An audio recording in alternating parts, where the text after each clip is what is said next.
নমস্কার বন্ধুরা, আগামী 30/11/2025 তারিখে কনস্টেবল পরীক্ষা হবে। এক্ষেত্রে এবার কিন্তু নতুন কিছু পরিবর্তন এসছে।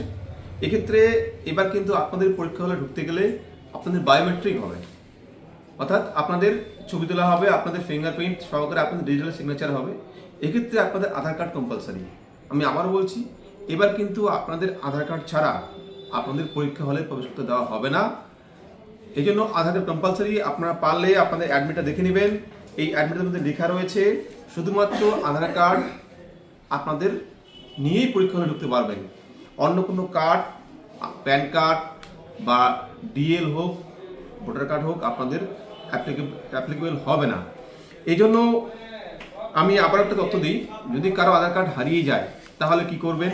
তাহলে ইমিডিয়েটলি আপনারা থানায় যাবেন, থানায় গিয়ে একটা জিডি করবেন, যেখানে আপনাদের আধার কার্ড নাম্বারটা থাকবে। সেটা থাকলেও কিন্তু আমরা অ্যালাউ করব। তো এক্ষেত্রে আমি আরও বলে রাখি যে এবার টোটাল সিট রয়েছে 11,749 সিট রয়েছে, কিন্তু মোট পরীক্ষার্থী প্রায় 10 লক্ষের মতো।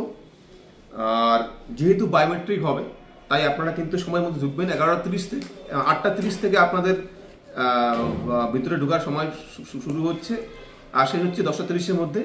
যেহেতু বায়োমেট্রিক, তাই আপনারা 10টা 30-এর পরে বায়োমেট্রিক অটোমেটিক বন্ধ হয়ে যাবে। আপনারা 10টা 30-এর আগে ঢোকার চেষ্টা করবেন।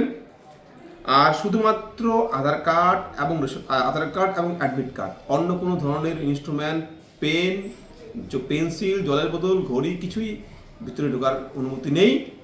তো সবাইকে আমি আমার পক্ষ থেকে বেস্ট অফ লাক রইল।